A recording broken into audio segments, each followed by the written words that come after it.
यहीँ पनि जाला हेर्नु त अहिले चाहिँ पानी पर्यो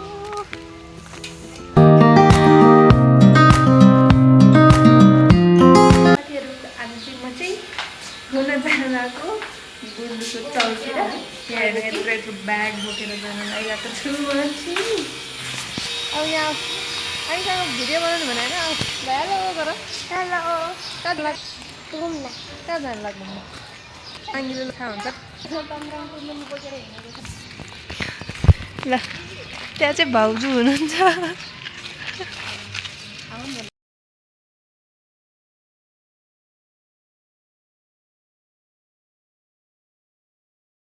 यहाँ घुम्न जान लागेको यति यो चाहिँ मेरो भदैनी ठुलो भदैनी एउटा सानो भदैनी यता छ उहाँ चाहिँ मेरो भाउजू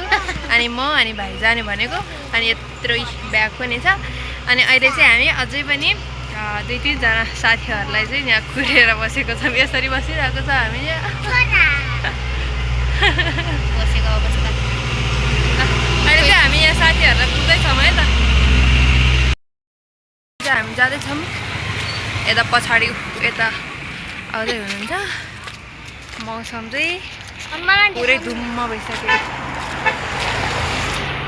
धुम्म भइसक्यो अब हामी पुग्दैन जस्तो छ त्यहाँ अब हामी त्यहाँ माथि नपुगे पनि यतैतिर घुमेर चाहिँ फर्किन्छ मौसम त पुरै धुम्म भइसक्यो पानी पर्ला जस्तो भइसक्यो पानीको थोपा थोपा आइसक्यो यस्तै हो आजभोलिको मौसम त अघि कति कस्तो राम्रो चाहिँ मौसम घाम लागेर बसेर त पुरै बाहिर निस्किँदा पसिना पसिना भइरहेको थियो अहिले त हेर्नु त पुरै धुम्म भइसक्यो पानीको छिटो आइसक्यो हेर्नु त तर पनि हामी जाँदैछ पछाडि पनि आउँदै हुनुहुन्छ पुरै देख्छ कस्तो राम्रोसँग हेर्नुहोस् त ल हेर्नु त यहाँबाट एकदम राम्रो देख्छ यहाँ चाहिँ राजेको बिल्डिङ पनि देखिरहेको छ यहाँबाट हेर्नु त एकदम राम्रो भ्यू देख्छ यहाँबाट चाहिँ हजुरहरू पनि आउनु होला है त अहिले चाहिँ हामी यहाँ सुवर्णेश्वर मन्दिरनिर चाहिँ आइपुगेको छौँ हेर्नुहोस् त मन्दिरको गेट देख्यो नि त यहाँबाट हो त्यहाँ चाहिँ मन्दिर छ अनि हामी चाहिँ यहाँ हिँड्दैछौँ पानीको छिटा पनि आइरहेको छ तर पनि हामी हिँडिराखेको छौँ ल बस्ने ठाउँहरू पनि छ एकदम राम्रो यतातिर अब हामी चाहिँ यहाँ माथि चढेर जानुपर्ने हुन्छ ल यसरी जाँदैछौँ हामी चाहिँ हिँड्दै ल यो चाहिँ मेरो साथी हो है बच्चैबाटको साथी हो चाहिँ मेरो कति राम्री छ हेर्नुहोस् ऊ चाहिँ मेरो साथी हो बच्चैबाटको होइन हामी चाहिँ 1 क्लासबाट नै सँगै पढेको हो आज चाहिँ हामी कति दिनपछि भेट भएको बस्न त ऊ पनि भक्तपुरमै बस्छ होइन म पनि भक्तपुरमै बस्छु नजिक नै बस्छु तर पनि भेट चाहिँ भएको हुँदैन आज चाहिँ भेट भएको छ धेरै टाइम पछाडि अनि हामी सबैजना सँगै घुम्न गएको ओहो यहाँ त चढ्दा चढ्दै स्यास्या हुने रहेछ हेर्नु त अझ यति चढ्नुपर्ने छ त्यहाँ तलबाट त्यति चढेर आएको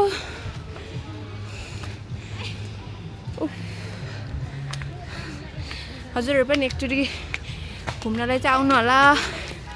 ठाउँ चाहिँ एकदम राम्रो छ तपाईँहरूको मुड पुरै फ्रेस हुने खालको ठाउँ चाहिँ वरिपरि पुरै हरियाली छ नि त त्यही भएर चाहिँ एकदम राम्रो छ ठाउँ हजुरहरू पनि आउनु होला है त ल यहाँ चाहिँ हाम्रो शालिग पनि रहेको छ होइन गणेशमान सिंहको शालिग रे यो चाहिँ हेर्न सक्नुहुन्छ यहाँ चाहिँ चौर जस्तो पनि छ एउटा पार्क हो नि त ल हेर्नु त वरिपरि पनि एकदम राम्रो छ बस्नको लागि पनि एकदम राम्रो छ ए ल एकदम राम्रो छ हजुरहरू पनि एकचोटि आउनु न घुम्नलाई एकदम राम्रो छ एकदम राम्रो पार्क छ होइन हजुरहरूलाई यहाँ भक्तपुर नजिकमै बस्नुहुन्छ भन्ने यो ठाउँ थाहा छ होला सबैजनालाई तर पनि हजुरहरू टाढा हुनुहुन्छ भने पनि आउनु एकदम राम्रो छ ठाउँ ल बच्चाहरूलाई घुमाउनको लागि पनि राम्रो छ खेल्नको लागि पनि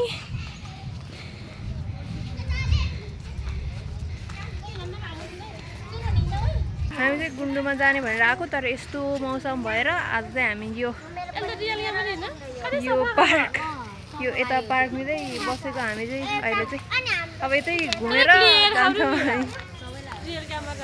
अब उता गुन्डु हो कि के हो चौरमा त जान पाएन यस्तो मौसम भएर अब चाहिँ हामी यतै घुम्छौँ है त हजुरलाई म यतै पुरै देखाउँछु एकदम राम्रो छ हेर्नु त यता हरियो परियो पुरै हरियो हरियो छ एकदम राम्रो छ यो चाहिँ वरिपरि हेर्न सक्नुहुन्छ एकदम राम्रो छ क्या रियलमा झन् एकदम पिस खालको छ क्या इन्भाइरोमेन्ट एकदम राम्रो छ यो हजुरहरू पनि एकचोटि आउनु होला घुम्नको लागि है त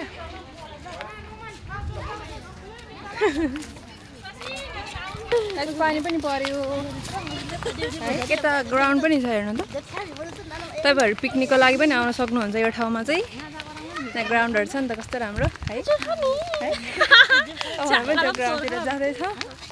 एकदम राम्रो छ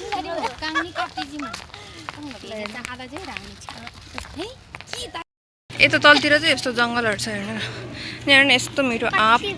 फालेछ कुन चाहिँले जङ्गलहरू छ एकदम राम्रो हरियो हरियो हरियो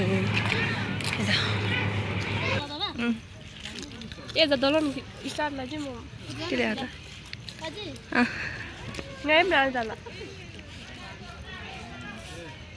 काटालाई ल्याइला हेर्नु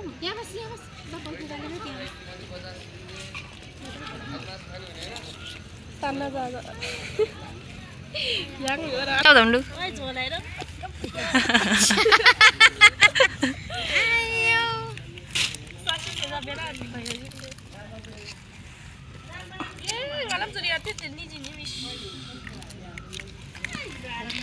यतातिर ग्याङहरू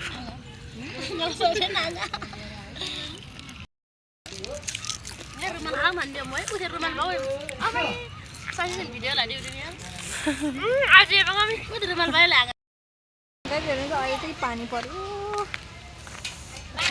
पानी पर्यो होइन अब चाहिँ यहाँ बस्न थाल्छौँ चाहिँ हामी चाहिँ त्यही बस्छौँ पानी नरहन्छ अनि त्यसपछि जान्छौँ यता बस्छौँ अहिले चाहिँ साथीहरू यता हामी चाहिँ यहाँ ओद्लाउने ठाउँ रहेछ